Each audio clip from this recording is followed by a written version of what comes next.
Vous avez mal? Chronic pain. Douleur intense. Pain. Pain.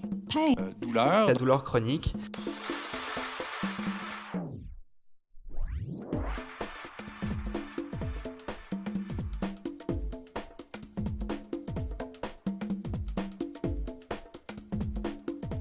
Bonjour à tous, mon nom c'est Maxime Miro, je suis coprésident du RQECD, le réseau québécois des étudiants-chercheurs sur la douleur. J'ai le plaisir d'accueillir avec moi Marie-Philippe et Mathieu, deux anciens conférenciers du Pain Talks, et en plus j'ai la chance d'être avec eux, eux qui ont gagné respectivement leurs éditions. Bonjour à vous deux. Bonjour. Vous allez bien? Oui, Oui. ça va bien. On a Marie-Phil qui est en direct de son backyard, qui est en train de profiter des joies de la campagne. Oui. C'est cool. Si jamais on a des petits bruits d'oiseaux, là, ça sera un supplément là, de notre milieu d'entrevue. Donc, c'est ça. Merci beaucoup d'avoir accepté l'entrevue, là, qui était en fait un petit peu là, un projet pour qu'on ait une rétroaction par rapport à votre expérience dans le Pain Talks. Et ce qui est intéressant, je pense, on va l'aborder tantôt, c'est que vous avez eu deux expériences quand même très différentes, même si c'est organisé par la même gang, hein. Mathieu, en 2019, quand tu as participé et gagné, c'était dans l'air, on va dire, où est-ce qu'on avait le droit d'avoir des contacts avec des personnes. Marie-Phil, tu as vécu toute autre chose. Fait que j'ai vraiment hâte d'entendre vos témoignages par rapport à ça. Fait que je vais aller directement. On peut peut-être y aller d'abord par Marie-Phil. Je voulais savoir qu'est-ce qui t'a poussé à appliquer pour le Pentalks? En fait, l'une des premières éditions du Pain Talk qu'il y a eu, j'avais présenté au moment où c'était pas encore enregistré, publicisé, tout ça. Puis j'avais quand même apprécié mon expérience, mais ça demande quand même un peu d'organisation, de préparation, un peu plus que ce qu'on voit généralement parce qu'on sait qu'on a un temps précis vraiment pour donner notre présentation, puis qu'il faut qu'on soit punché. Il faut qu'on donne envie aux gens de nous écouter jusqu'à la fin, puis que ce soit intéressant. Fait que dans les dernières années, je me demandais toujours si je soumettais, puis finalement, je manquais peut-être juste un peu de courage. Puis l'année dernière, je me suis dit, c'est probablement ta dernière année aux études, donc lance-toi parce que c'est ta dernière opportunité de représenter à cet événement-là.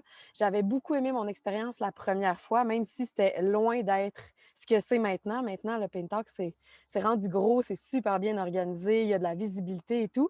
Puis j'avais assisté à toutes les autres éditions. Donc, plus ça allait, plus j'avais envie de me lancer, mais j'osais juste pas le faire.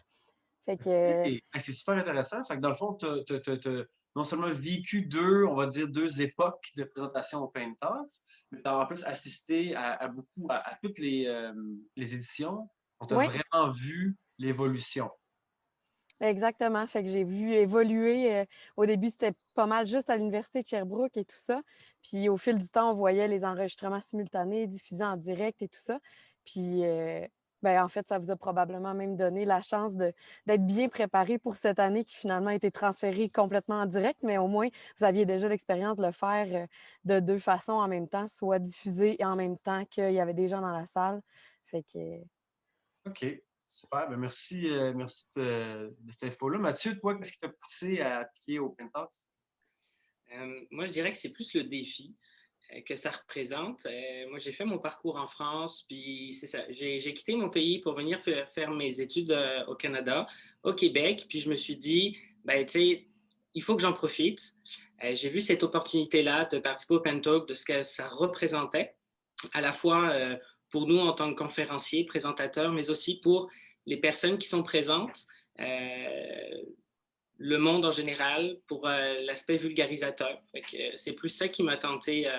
C'est cette combinaison des deux, à la fois le défi et puis la vision qu'a le Pain Talks de vulgariser des éléments scientifiques qui sont souvent un peu mal compris, mais la science peut être vraiment simple. C'est ce message-là que j'avais beaucoup apprécié dans le Pain Talks.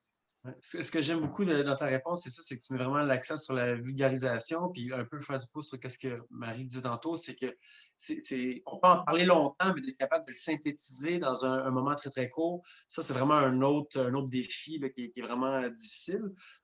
Puis, ben, visiblement, les deux, vous avez su relever le défi. Là, d'ailleurs, je ne sais pas si je peux vous lancer encore des fleurs, là, mais bravo encore, là, c'est vraiment, vraiment hot. Mathieu, tu avais appliqué plus tôt, plus tard? C'était déjà clair dans ta tête quand est-ce que tu allais appliquer pour le Pentax? Absolument pas. Je savais que je voulais appliquer, puis je m'y suis repris à plusieurs reprises. J'ai fait beaucoup d'enregistrements, beaucoup de prises à l'extérieur, en train de marcher, assis sur une chaise. Et finalement, c'est la toute dernière capsule que j'ai faite pour candidater qui était la meilleure, tout seul dans mon bureau le matin, tranquille.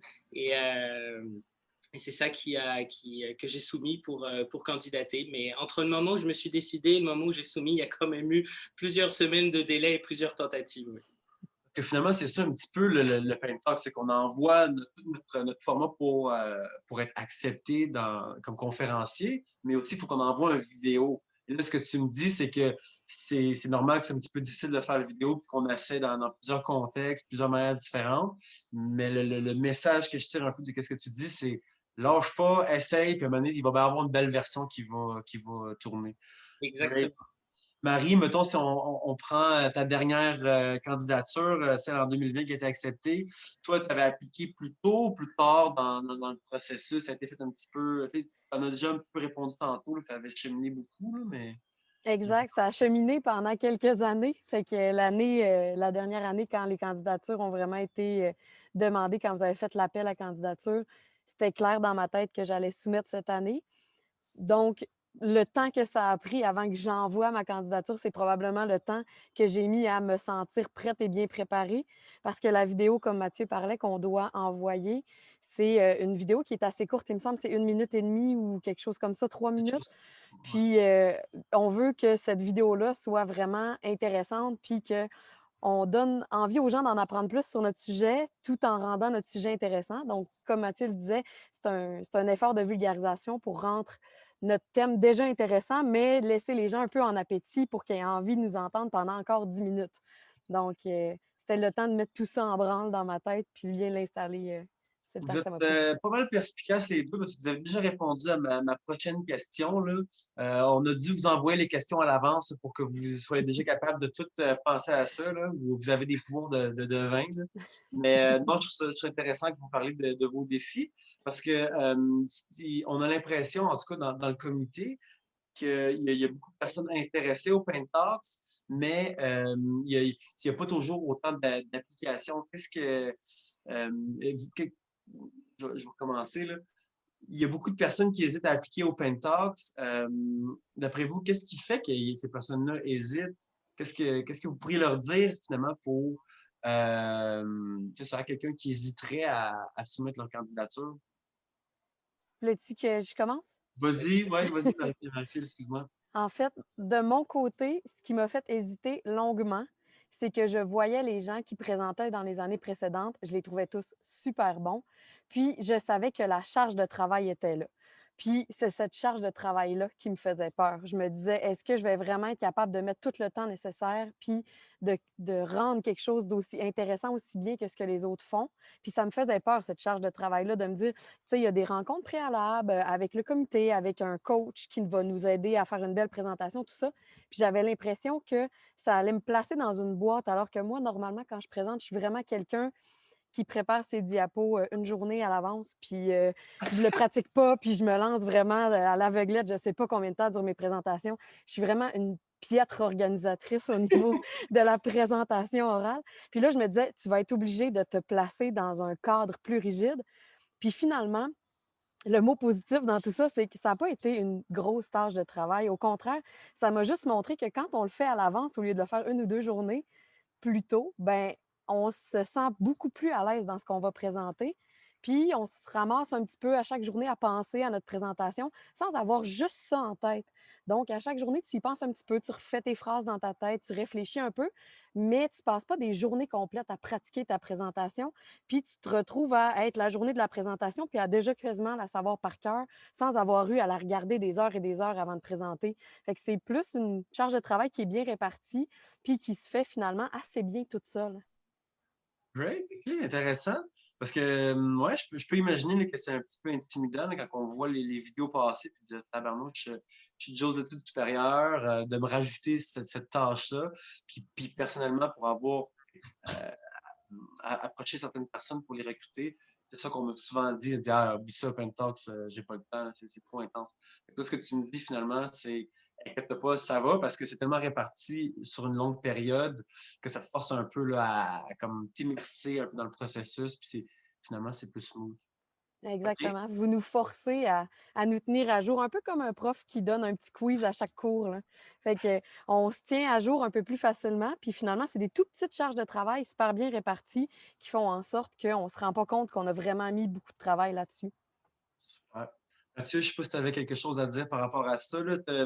Qu'est-ce que tu dirais à quelqu'un qui hésite à soumettre sa candidature là, pour l'encourager finalement là, à faire partie de cette belle grande famille-là qui est le Pentalks? Bien, ce que je dirais à une personne qui hésite, c'est de ne pas hésiter, en fait, parce que, un peu comme le disait Marie-Philippe, on est vraiment accompagné tout au long. Et on commence avec plus ou moins un certain niveau en présentation orale et avec les conseils qu'on a, avec le coach qui est là, avec l'équipe qui est présente, bien, en fait, on multiplie par 300 notre capacité de présentation orale.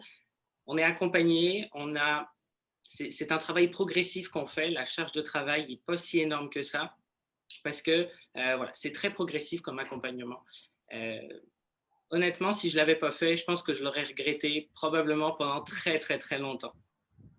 Ah ben, on est bien content que tu aies eu le guts en bon québécois d'y aller parce que ta présentation était vraiment, vraiment super intéressante pour l'avoir entendue plusieurs fois. Là, j'ai bien apprécié à chacune des fois.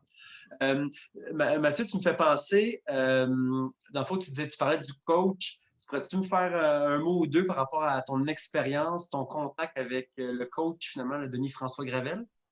Écoute, Denis François, je le trouve assez extraordinaire.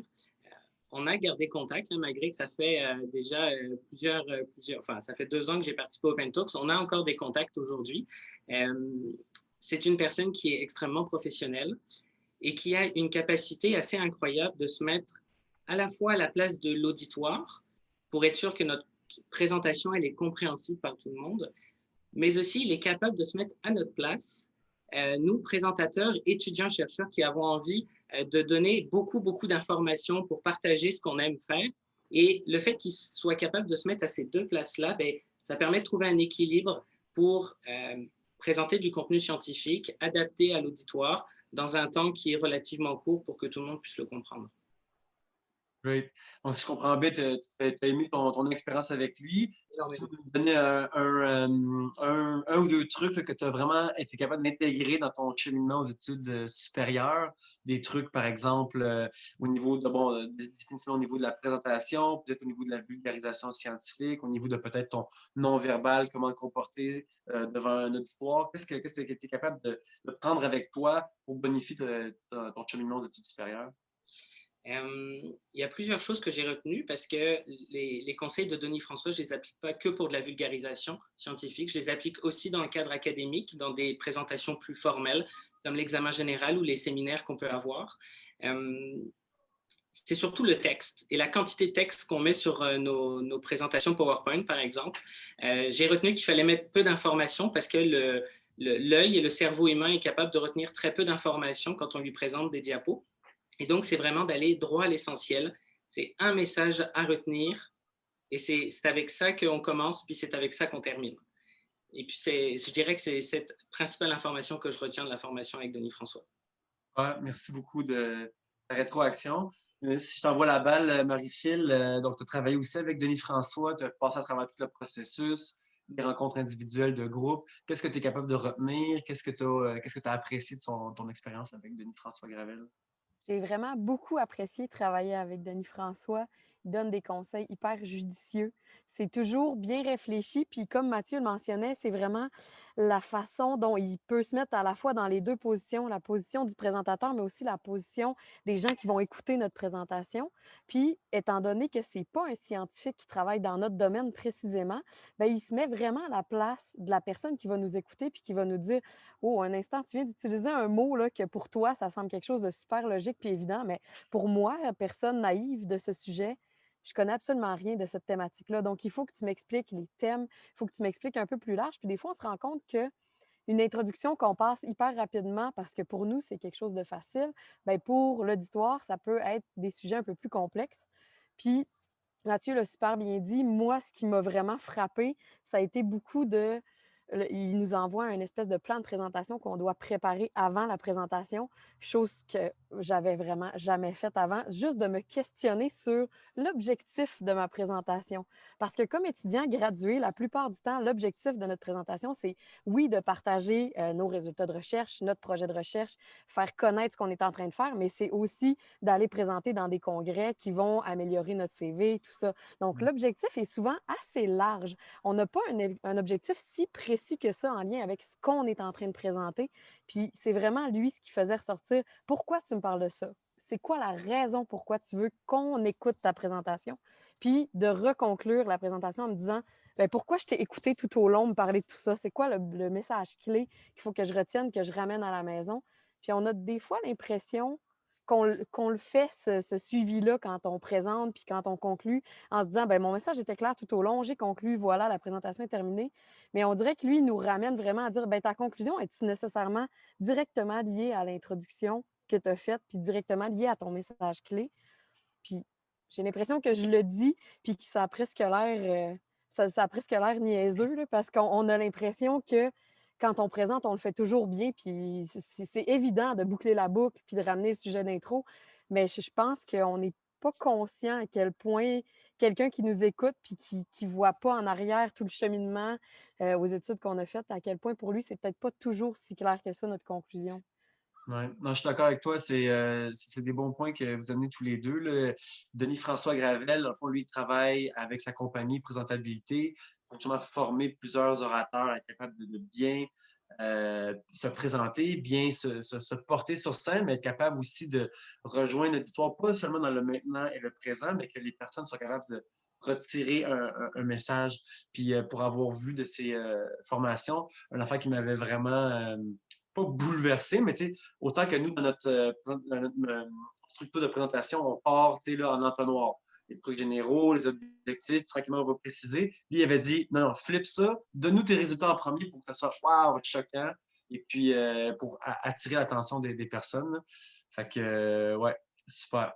Euh, Fait que Denis François Gravel vous a apporté, on va dire, une plus-value au niveau d'être capable de présenter. Maintenant, y a-t-il d'autres retombées outre cet apport-là que le Pentalk vous a apporté? Par exemple, bon, là, aujourd'hui, on a cette entrevue-là là, qui va être publiée. Fait que, bon, c'est une petite retombée sympathique, mais j'imagine qu'il y a comme d'autres choses aussi là, qui ont eu, que le Pentalk vous a apporté, qui a eu comme incidence sur votre parcours là, aux études graduées. Peut-être que, Mathieu, tu veux commencer? Je suis curieux de t'entendre. Effectivement, le Pentalk, ça apporte avant tout des compétences qu'on peut vraiment continuer de développer dans le milieu académique. Ça apporte aussi de la visibilité. Je suis présentement en train de recruter pour mon projet de recherche et je mets beaucoup de ma vidéo Pentalks pour recruter les personnes, pour ensuite leur expliquer de manière simple le projet de recherche. D'ailleurs, souvent, je leur fais passer tous les liens des vidéos Pentalks parce qu'ils sont vraiment très heureux d'en apprendre davantage dans ce domaine-là. Donc, je dirais que c'est vraiment cet aspect-là de visibilité qu'on peut avoir pour le recrutement, mais aussi pour notre future carrière. Le Pentalks, comme le disait Marie-Philippe tout à l'heure, c'est quelque chose qui est devenu gros, qui est devenu important. Ça a de l'incidence quand on met cette présentation de nos CV sans aucun doute.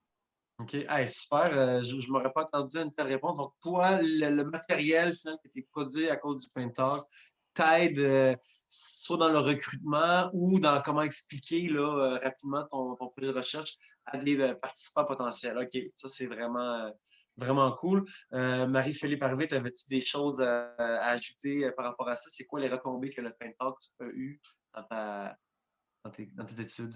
Moi, j'ai vraiment eu des retombées différentes. Dans le fond, j'étais à un point où je voulais faire connaître 2 interventions, soit l'exercice physique puis la stimulation transcrânienne pour réduire la douleur.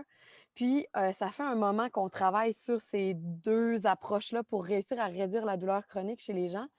Puis, on va souvent maintenant dans les conférences pour les professionnels de la santé, essayer de leur faire découvrir les approches, essayer de leur montrer à quel point ça peut être efficace pour réduire la douleur.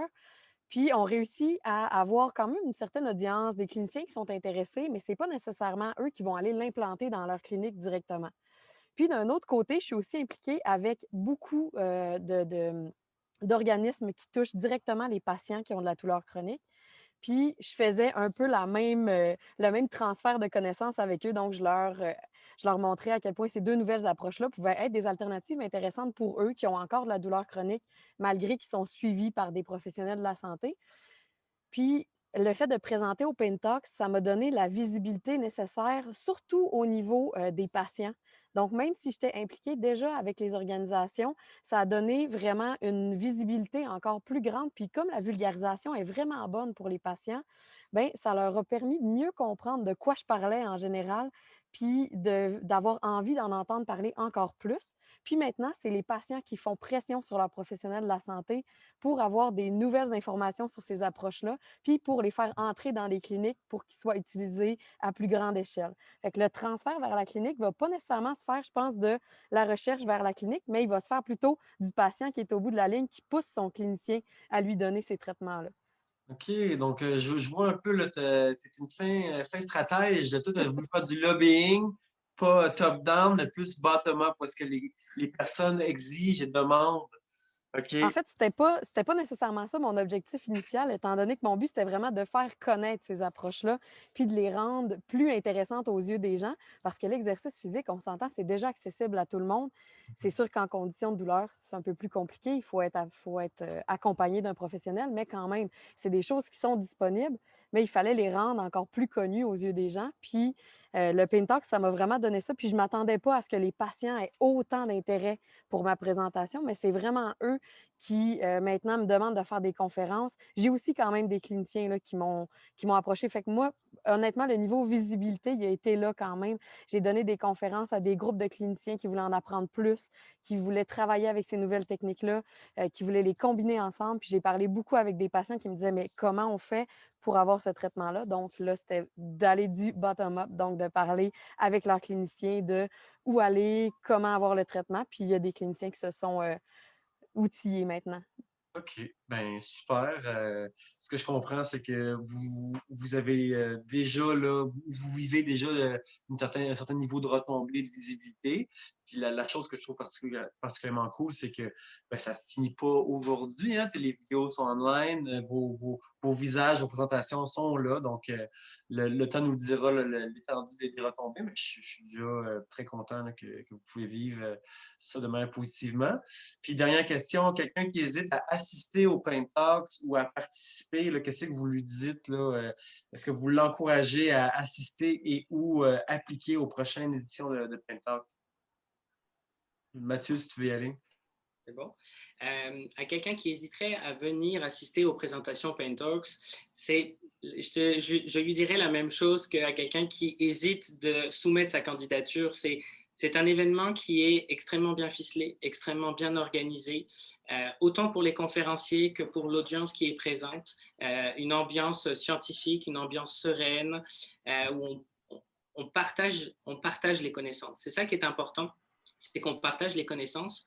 Le niveau des conférences est fait pour qu'il soit compréhensible à la fois pour des personnes naïves de ce domaine que pour aussi des personnes qui travaillent dans ce domaine-là, parce qu'après, ça nous permet en tant qu'étudiants d'échanger avec d'autres personnes, d'autres étudiants qui font soit des choses identiques aux nôtres, soit des choses connexes. Donc, rien qu'en tant qu'étudiant, on apprend aussi beaucoup de choses en voyant les conférences.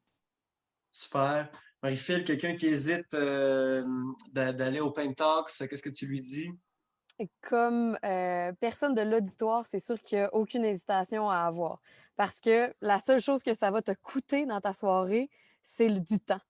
Donc, allez-y, pour vrai, c'est toujours hyper intéressant.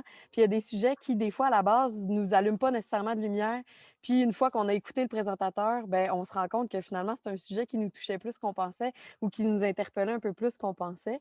Puis pour les gens qui voudraient soumettre leur candidature pour présenter, honnêtement, lancez-vous. On l'a dit, la charge de travail n'est pas si grande que ça. On voit ça beaucoup plus grand que ce que c'est en vrai.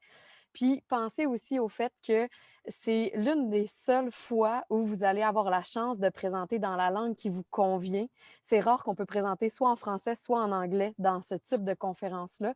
Donc là, vous y allez dans la langue dans laquelle vous êtes le plus à l'aise, ce qui est déjà, premièrement, un excellent point. Puis, deuxièmement, je peux dire que de mon côté, ça a été la seule fois où j'ai présenté puis j'ai eu autant de plaisir à présenter. Peut-être parce que d'habitude, je me prépare pas assez bien. Mais cette fois-là, honnêtement, j'étais beaucoup moins nerveuse qu'à l'habitude, alors que c'était une présentation qui avait quand même une grande envergure. Puis le niveau de nervosité était moins là. On se sent pas autant évalué que quand on est dans un congrès ou quand on est dans une journée scientifique. Donc, on se sent plus à l'aise, puis on présente beaucoup plus aisément. Peut-être parce qu'on est super bien préparé grâce à l'équipe, dans le fond. Super. Donc, je vais parler directement à vous, l'auditoire. Vous l'avez maintenant, la preuve, comme quoi que si jamais vous hésitiez d'aller assister au Pentalks ou bien d'appliquer, eh bien, vous voyez maintenant, c'est un processus assez sympathique et puis avec des belles retombées potentielles. Donc, n'hésitez pas. On vous attend pour le Pentalks le 5 novembre 2021, cette année à Québec. Merci. Salut. Merci la gang.